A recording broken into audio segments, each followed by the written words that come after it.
Olá, Apocalipse capítulo 20. Vamos ver o que nós vamos estudar neste capítulo. Nós vamos ver a prisão do meliante, oh glória, a ressurreição dos santos da grande tribulação, o reinado de Cristo sobre a terra com todos os santos de todas as épocas. 1000 anos é como um dia para o Senhor.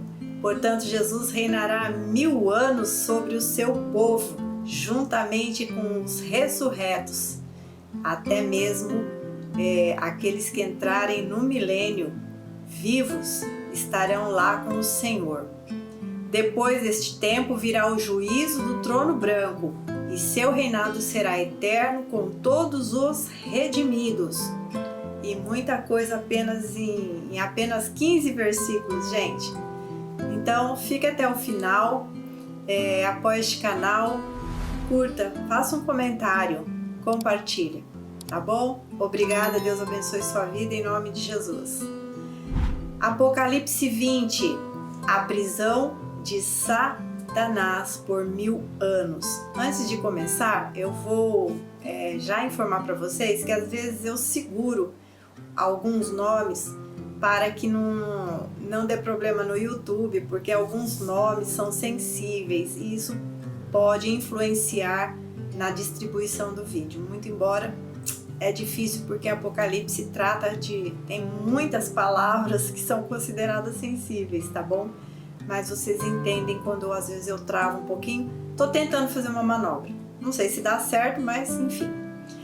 Bom, depois da segunda vinda de Cristo, desses eventos que nós estudamos no capítulo 19, Satanás será preso e amarrado então por 1000 anos para que ele não mais engane as nações. Vamos ver. Capítulo 20, versículos 1 a 3 diz assim: Então vi descer do céu um anjo.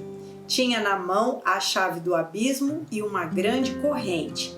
Ele segurou aí o nome é difícil, né? O Dragon, a antiga serpente, que é o Satanás. Olha só que ele recebe os 4 nomes só nessa linha aqui da palavra. Então o anjo o segurou e o prendeu por 1000 anos. Lançou-o no abismo. Não é o inferno, é o abismo. Fechou-o e pôs selo sobre ele, para que não mais enganasse as nações até se completarem os 1000 anos. Depois disso, guarde o que eu vou falar aqui agora. É necessário que ele seja solto pouco tempo. Guarda isso, porque nós vamos falar lá no final. O que isso significa? Isso implica, então, uma cessação total da sua influência durante este tempo. Neste milênio. Quais são as pessoas que vão entrar lá? Como vão entrar lá? Primeiro, os crentes que ficaram vivos no final da grande tribulação, que resistiram e não receberam, então, a marca do anticristo. Quem mais? Os santos da igreja, que já estão com Cristo, foram levados no arrebatamento. Os santos que foram antes dos vivos ressuscitados no arrebatamento, todos do Antigo Testamento. E os santos ressurretos que foram no final da grande tribulação. Vamos então comprovar isso? No versículo 4 diz assim: Vi ainda as almas por causa do testemunho de Jesus, bem como por causa da palavra de Deus, tantos quantos não adoraram a besta, nem tampouco a sua imagem, e não receberam a marca na fronte e na mão, e viveram e reinaram com Cristo durante 1000 anos. No versículo 5, no final do versículo 5, fala: esta é a primeira ressurreição. Quem mais ainda vai entrar no milênio? Também estará no milênio as pessoas que nascerem durante esse período, porque vai ser um período vai ter morte sim, porque outro texto da Bíblia diz que aqueles que morrerem com 100 anos morrerão jovens, né? Porém, o tempo vai estar num estado que não vai ter degradação das coisas, então as pessoas vão viver por longos tempos e vão nascer pessoas normalmente. Então, nós vamos ver que essas pessoas vão estar lá neste período.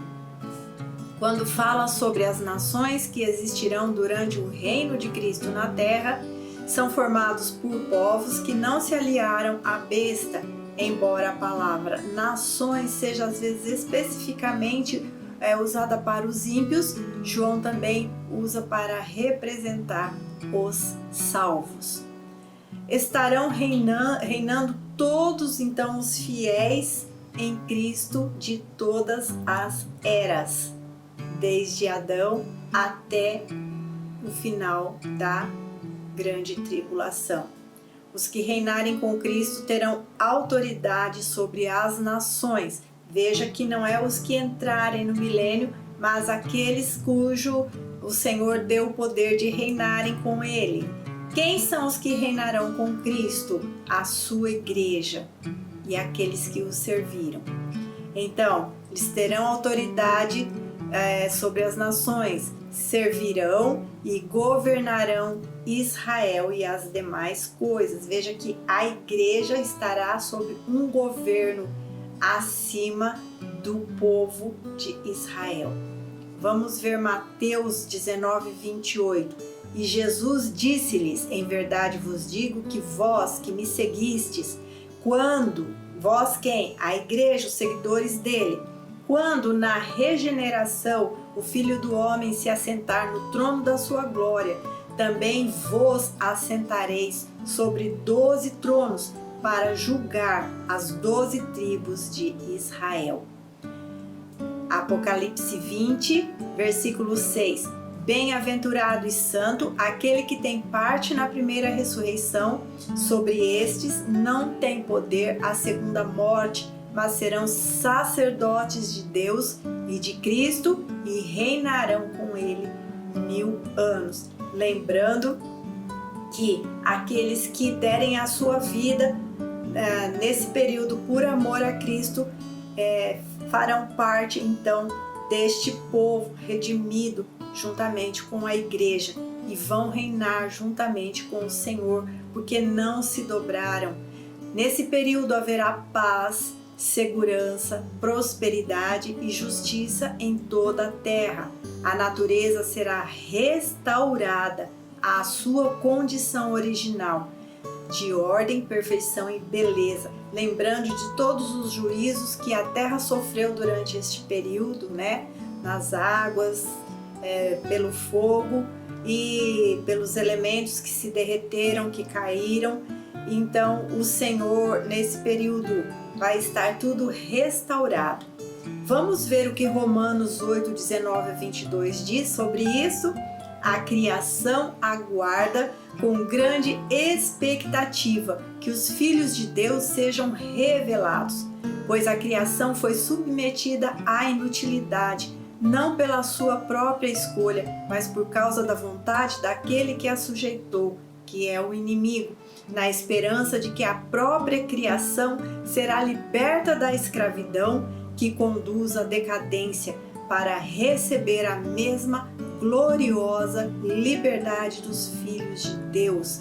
A própria natureza espera também estar livre daquilo a que ela foi sujeita e ainda está sujeita pela maldade que há no homem, pela degradação que o homem faz, induzido por aquele que o induz a fazer isso, né?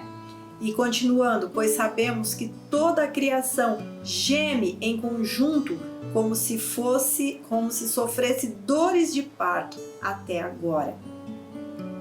E aí, gente, existe mais informação a respeito de como será o milênio, só que eu não tenho como falar tudo nesse vídeo para que ele não fique longo demais. Então eu vou tentar fazer um vídeo falando somente sobre o milênio. E se você quiser adiantar, Tudo está descrito lá no capítulo 65 de Isaías, tá bom? Vamos falar agora sobre a primeira e a segunda ressurreição. O que significa a primeira ressurreição e a segunda ressurreição. Antes de começar, eu já explico que existe divergências de correntes teológicas sobre a igreja estar no começo ou no fim da grande tribulação. Existe confusão com relação a essas ressurreições, porque nós vemos aqui que no final da grande tribulação, os que foram mortos, eles vão ressuscitar, como nós estamos vendo nos textos. Eles vão ressuscitar, eles vão entrar no milênio.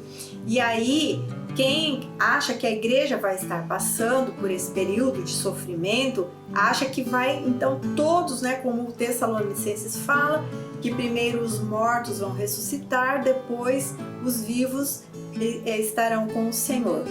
Não entendemos desta forma, porque não faz muito sentido que tudo isso aconteça, que depois todos os mortos, desde Gênesis, desde Adão, venha, ressuscite no final da grande tribulação, e aí depois os vivos, os que ficaram vivos, sejam levados para o céu, para que imediatamente eles voltem, porque eles terão que entrar no milênio. Então fica meio estranho.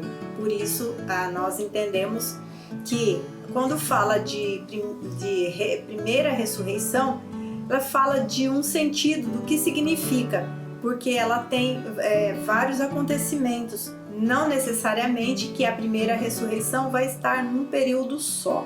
Vamos tentar entender isso aqui. Então, a primeira ressurreição, essa expressão inclui a ressurreição de Cristo, ou seja, ele já ressuscitou, então ele, como diz o texto, ele é primícia, ou ele é o primeiro a ressuscitar para a glória eterna. E há também a primeira ressurreição, é a ressurreição de todo o crente, desde o Antigo Testamento, que nós cremos ocorrerá no arrebatamento, e também dos fiéis que foram mortos no final da grande tribulação e então vão ressuscitar para virem com o Senhor e entrarem no milênio para reinar. Então, nós entendemos que a primeira ressurreição, ela se refere àqueles que vão ressuscitar para entrar na glória de Deus, independente do período, né? Do período, não vai ser uma coisa só, até porque Jesus foi primeiro, ele foi primícia. Então, existem outros momentos em que vão haver essa ressurreição. E o que é a segunda ressurreição? É também chamado de segunda morte e refere então à ressurreição de todos os ímpios, de todas as eras, e que se dará então após o milênio, e que nós vamos ver neste mesmo capítulo, porém no vídeo posterior, porque não vai dar para falar tudo neste vídeo, que fala sobre o trono branco, tá bom? Bom, Satanás, então depois destes 1000 anos, ele é solto e derrotado. Vamos ver, Apocalipse 20, 7 a 9, diz: quando porém se completarem os 1000 anos, Satanás será solto da sua prisão e sairá a seduzir as nações que há nos 4 cantos da terra, Gog e Magog, a fim de reuni-las para a peleja. O número dessas é como a areia do mar. Olha que impressionante, que mesmo depois que os povos todos viveram e num reino perfeito, o reino de Cristo na terra, ainda assim Satanás, agora sim, eu lembrando que nós lemos lá no versículo 2, né, que é necessário que ele seja solto por um tempo, porque ele ainda vai fazer isto aqui, de congregar muitas nações, pessoas, para então pelejar contra Deus e contra a cidade. A peleja dele agora é contra a cidade, não tem mais como pelejar contra os santos, porque os santos já foram redimidos, já estão né, estão salvos com o Senhor, mas ele ainda tenta pelejar contra Deus e contra a cidade santa, né? E ele ainda vai congregar, conseguir atrair pessoas, reinos, né, reis que viveram esses 1000 anos, estiveram lá vendo o reinado de Cristo. E é difícil, o texto fala, o número dessas é como a areia do mar. E diz ainda o texto, marcharam então pela superfície da terra e sitiaram o acampamento dos santos e a cidade querida. Olha que lindo! Desceu, porém, fogo do céu e os consumiu. Então, vai ser rápido o negócio, porque quem peleja contra Deus não vai prevalecer, jamais. Então, vamos lá, tentar entender um pouquinho de tudo isso aqui. A depravação dos seres humanos é tão grande que mesmo no triunfo claro do Evangelho, depois de tudo, né, o Senhor sempre vencendo, Satanás ainda conduz muitos a uma rebelião desesperada. E lá em Ezequiel 38, fala sobre Gog, que ele é o príncipe de Magog. E lá fala que ele vem do lado do norte para invadir a terra de Israel. Em Apocalipse, Gog e Magog provavelmente representam as nações que ficarão do lado de Satanás na rebelião contra Deus. E aí tem muitas especulações, né, de quem seria este príncipe, que terra ele seria, né, mas nós não temos a certeza. A única certeza que a gente tem é que Ezequiel fala que ele vem dos lados do norte, conforme nós encontramos lá. Vamos dar uma olhadinha só, eu fiz um resuminho aqui desse trecho de Ezequiel 38. Dos versículos 2 a 6 eu resumi, tá bom? Diz assim: Filho do homem, volve o rosto contra Gog, da terra de Magog, aí onde fala príncipe de Ros, de Meseque e Tubal. E aí os teólogos que entendem o hebraico fazem análises aí, porque esses nomes não são nomes conhecidos, de terras conhecidas, mas tem raízes do nome, né? Muitos falam que Ros e Meseque e Tubal, que são descendências, refere-se ao povo lá do país que está hoje em guerra, né? Nem vou falar o nome aqui, mas não é nada assim comprovado, tá bom? Então ele diz, profetiza contra ele. Versículo 4 fala assim: far-te-ei que volvas, porei anzóis no teu queixo e te levarei a ti e a todo o teu exército, cavalos e cavaleiros. Aí ele menciona outros povos, persos e etíopes, e Put, com eles, Gomer e todas as suas tropas, a casa de Togarma, do lado do norte, e todas as suas tropas, muitos povos contigo. Olha, nós temos então uma noção aqui desses povos, tá bom? Que vão seguir o inimigo. E aí a gente já tem uma noção que é tudo a mesma coisa, né? Do que já está aqui atual, que já é inimigo mesmo, e nunca vai deixar de ser inimigo, e vai se unir e vão pelejar sempre, né? Então, alguns povos aqui, eu fiz uma pesquisa, tá bom? Nós podemos identificar. Aí ele fala do persa, lá nós estamos tudo baseado nos povos que foram mencionados por Ezequiel, tá bom? O persa, que é um antigo, né? Antigo inimigo do povo de Deus, e hoje é o atual inimiguíssimo, não só do povo de Deus, mas de muitos, do Ira. Tá bom? Vou falar assim o nome. Etiópia, que eu não sei exatamente se trata do povo hoje, que é um povo sofrido, mas é essa região aí. Fala de Togarma, que na minha pesquisa se refere ao povo armênio. Put, ele é filho de Cã. Cã foi o filho de Noé, que Noé amaldiçoou quando Cã o viu bêbado e ele nu. Cã foi lá e zombou dele e riu do pai. então Noé o amaldiçoou, e são os cananeus, né? Então, esses, como diz, filho de Put, Put era filho de Cã, e de quem descendem quem? Ah, meu Deus! Os líbios e a região da Argélia. Tá bom? Não são nomes muito sensíveis aqui. Bom, esses líbios não são limitados à região da atual Líbia, mas de todos os, fala aqui, berberes, que ocupavam quase todo o norte da África. Quem são os berberes? São os primeiros habitantes do norte da África que são presentes na Argélia, na Tunísia, no Mali, na Líbia e no Níger.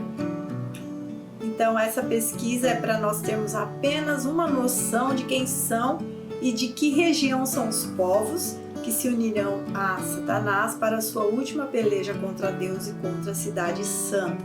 Lembrando que, creio que 100% de todos esses povos aí, essas nações, eles são seguidores da religião, né, do Islã, tá bom? Inimigos do cristianismo e inimigos do povo de Deus. Vamos voltar então ao capítulo 20, versículo 9. Diz que eles marcham pela terra em direção à cidade querida, Jerusalém, em direção dos santos. E o texto fala: desceu fogo do céu e os consumiu. Pronto, simples assim. Notemos então que eu falei lá no final do capítulo 2, do versículo 2 do capítulo 20, depois disso é necessário que seja solto por pouco tempo. Então, vamos assim resumir. Mesmo depois de um período de 1000 anos de paz, as pessoas deste tempo, mesmo os nascidos nessa época, eles deverão ainda ser tentados pelo inimigo e escolherem de que lado eles querem ficar. Ninguém vai poder entrar para a eternidade sem definir o lado que queiram ficar. Muitos nasceram ali no milênio, outros entraram ali porque ficaram nações. Não é difícil a gente compreender esse processo, porque vai ter muitas nações que vão entrar ali, né? E eles então vão ter que fazer uma escolha. E aí Satanás, por pouco tempo, sairá novamente para seduzi-los, né? E os que se alinharem a ele sofrerão então o juízo iminente de Deus. Não vai agora, o tempo é rápido, né? E diz que fogo de Deus os consumirá. Mais uma vez será esmagado. Então Deus estabelecerá permanentemente os novos céus e a nova terra. E para terminar este vídeo, o versículo 10, que eu vou até aqui, porque depois do outro vídeo eu vou do 11 ao 15, que fala então sobre o juízo final e o trono branco, mas vou deixar para outro vídeo. Diz, versículo 10: o diabo, o sedutor deles, foi lançado para dentro do lago de fogo e enxofre. Aí sim, agora ele vai para o destino dele, onde já se encontram não só a besta, que era o anticristo, como também o falso profeta. Lembra que nos vídeos passados eles já foram lançados lá. E serão atormentados de dia e de noite pelos séculos dos séculos dos séculos. Tá bom? E aí, para aqueles que dizem que este lugar não existe, é só ver nas escrituras que ele existe e ele é real. E ele está destinado para o diabo, seus anjos e agora então os seus seguidores. Vou parar por aqui porque já foi muita coisa. Deus abençoe sua vida. Espero que você tenha ficado até o final, compreendido. Faça um comentário, quiser fazer uma pergunta. Se você não entendeu alguma coisa, pode falar. Você vai nos ajudar fazendo isso, tá bom? Deus abençoe sua vida em nome de Jesus.